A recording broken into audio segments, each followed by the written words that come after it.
to understand what the sex is. And this instinct is so important that after, as I told you, after air, food, then it is this instinct. So if you can see, it's important that in the Quran it is written, those who cannot control themselves and have some kind of problem, they should have control on their food, they should take exercise. I mean, everything is written there. What I wish to say, that where there is abundance, there is affluency, there would be more sex and more sexual problem. This is comes from that point of view. Now, in that respect, you just see that how important is sex. I will just give you various kind of its explanation, that what is the effect in the culture, birth order, parent, and exposure, and maturity stage, puberty stage, and early exposure, and how these things are deep effect on the thinking, on the future relationship. And that is the reason the people have, some people do not like even to marry, because they have some negative experiences, they have seen some negative things, so they are so much blocked with these things, they fear that they may not exposed to such kind of things. There are positive and negative aspect in that respect. So I was just telling you that when a person, like all other food, when you have a starvation, how you are restless, same as about the sex. When you have the sexual appetite, then you're restless. You want to have outlet. Now, how you make this outlet? In what way is you have developed that feeling? What are the exposures? What are the people around you? What kind of knowledge was given to you? What was the information, disinformation was given to you? And how you develop various kind of experiences, thoughts about sex, that become the part of your personality. It affects on your thinking process, in communicating with the opposite sex, and all other kind of activities. So this is the reason you will see that some people are very liberal, some are very rigid, some are obsessive compulsive, some are hysterical condition. There, it depends person to person what are their experiences and how they have been exposed to those things. So what I wish to say is that this the problem is this: we do not give attention to the child, and we do not understand him. We say it is a baby, but you see, their feelings are there. Their small self is growing. They are in the start, they are very sensitive. They pick up everything. We think, oh, these are kids. We don't bother. Oh, we can control them. We can do this. We can do that. But when they are not given the right knowledge, when they are not exposed to the reality, then they have their own experience, or they may have some bad experiences also, and they may have a self exposure also, like playing with the organs or some kind of this feeling. And what are the punishment, what are the result with that one, that become a part of thinking in this process, because this is a part of the life remain till death. So these effects have a deep impact on it. Therefore, in order to resolve this thing, one have to go to the case history. Under what circumstances this child has been brought up, what are the parents, what are he as exposures, and what he has seen, what are the exciting things, what kinds of movie, what kind of knowledge given to it. It was a complete information, or he has a misinformation, disinformation, and these have the impact on them in their practical life. Is it not strange that in certain culture, mostly, I may say, because educated, civilized countries, they give the knowledge in the school and high school when there is a lands are developing and they're changing in the mankind, so they get an insight. But the question is this: how that insight is given? Is it disciplined, or just given information, go and have practical and have experiences? What will be the effect of that one?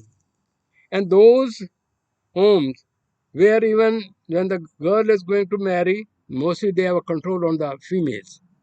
They are not given this knowledge. Oh, it's a not good thing. Parents say, oh, it's a bad thing to talk about this dirty thing, although they are going to get married their daughter in this respect. She may not have a knowledge. She may not have an exposure. She may be liking some person, loving some person, but have no knowledge. But when they go in this process, then they have various kind of complication. I'm just sharing a lot of these things based on my experience from the clients. Some of the clients brought up in such kind of situation, they are married to the cousin.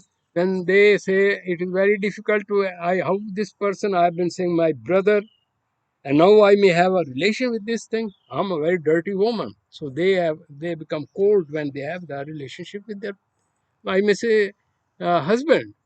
Same is about the boys. They say, oh, how is it possible throughout life I've been saying you are my sister, you are my cousin, and I may expose myself, and she may expose myself. So this is a very complicated process in that respect. But keep in mind, because it is going to be a long topic, I have to keep on telling, and I will keep on getting your responses, question. But please also write down what you are, what is your age, and what when you have this experience, and what is your question. So then I may be able to say something about it on the data analysis or item analysis. But it would be still a subjective till I may have a case history with that person to know the real self. Because real self is different and the way we are talking is different. Some people who are very guarded, they are very rigid. They're saying, oh, this is my stand, but they do not stand. Their stand is based on some inferiority complex, some kind of compensation, some kind of complexes which are making them in that respect. So what I am talking in that respect, keep in mind this phenomena that my knowledge based on law of causation. Yakaluna, yatafakkaruna, yashaduna. Yakaluna, I mean, you should observe the thing, get inside and analyze it and use your reasoning power, taking away our subjectivity. So as the time is getting close, I am just giving you one example before I will present the remaining on later on in my other, I may say, presentation. Keeping in view the sensitivity of the child, they are looking and they have curiosity to know what is happening, what is going around, from where I have come. Nobody will tell. Mama, how I was born? From where I have come? What is the reason of it? Why there is a change in me? This, oh no, you are a bad guy, don't talk about this and that, and they will, then he will collect some information, he will observe it. So mostly those families who have a close, I mean big family, they have not privacy. They live together and they have a time to have a sex, and there is a time when they should have a privacy. Therefore, it is the surah I will quote it. It says when you have a special time, mean night after Isha, and when you are in the noon time, when you want to have a relaxation, and other times, you should have a time of privacy and that your kids should be not came in your room. So that if they are exposed to these things, they may develop the excitement in the early stage and they may develop in certain kind of, I may say, relationship. So what I wish to say, we should give knowledge to the children and when they are mature, systematically, slowly, gradually, and do not hide this fact from them as a religious person. Because if it is a bad thing, why these thing has been discussed in the Quran? It has created about the menses, the relationship, this, that. Even you should control your children this way, you should give their children this way, you should discipline like this way. So what I wish to say, uh, God has given the knowledge according to the human nature. It may be liberal society, it may be orthodox people, there are set principles, and this book is full of these things. They are given the maximum knowledge about the woman and woman rights. Even in the present century, you won't see it. So just see this surah, this will give you an insight that how we should treat the children, and they should be aware about this fact. Certain principles how to have a discipline in the children, and they should be aware that what is the differences between the privacy of the parent, and they should take care of their own self, and they should not be exposed to certain relationship which may have an effect on it. This fact has been narrated in this surahs. يا أيها الذين آمنوا ليستأذنكم الذين ملكت أيمانكم والذين لم يبلغوا الحلم منكم 3 مرات من قبل صلاة الفجر وحين تضعون ثيابكم من الظهيرة ومن بعد صلاة العشاء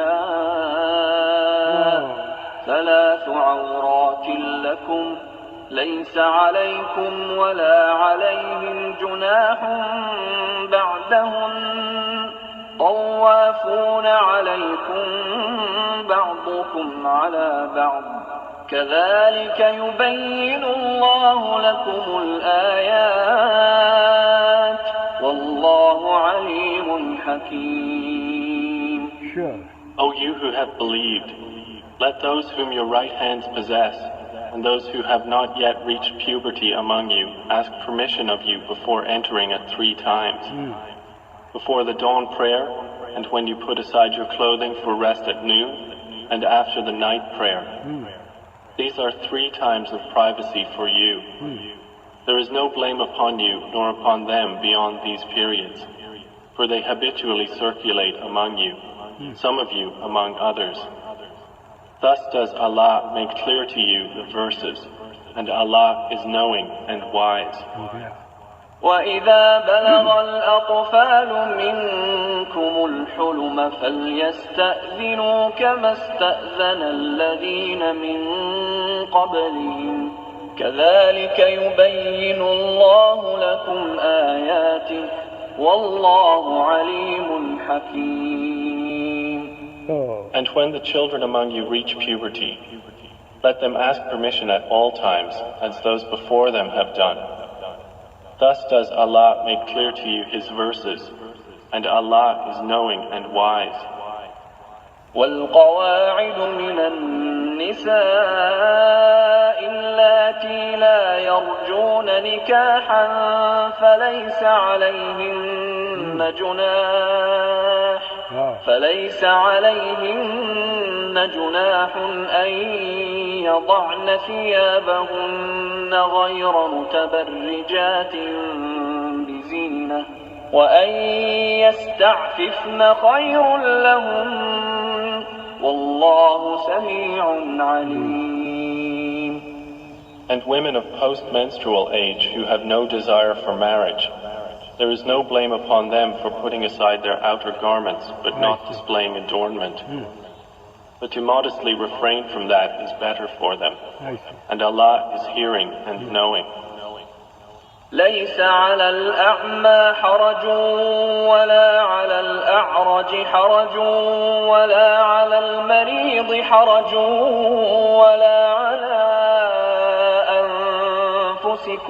ولا على أنفسكم أن تأكلوا من بيوتكم أو بيوت آبائكم أو بيوت أمهاتكم أو بيوت إخوانكم أو بيوت أخواتكم أو بيوت أعمامكم أو بيوت عماتكم أو بيوت أخوالكم أو بيوت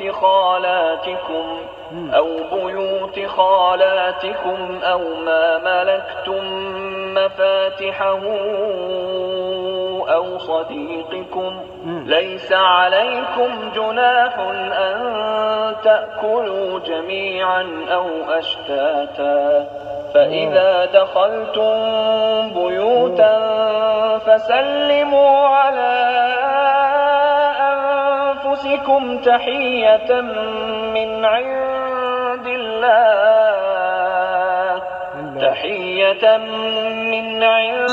الله مباركة طيبا كذلك يبين الله لكم الآيات لعلكم تعقلون. There is not upon the blind any guilt, nor upon the lame any guilt, nor upon the ill any guilt, nor upon yourselves if you eat from your own houses, or the houses of your fathers, or the houses of your mothers, or the houses of your brothers, or the houses of your sisters, or the houses of your father's brothers, or the houses of your father's sisters, or the houses of your mother's brothers, or the houses of your mother's sisters, or from houses whose keys you possess, or from the house of your friend. There is no blame upon you whether you eat together or separately. But when you enter houses, give greetings of peace upon each other. A greeting from Allah, blessed and good.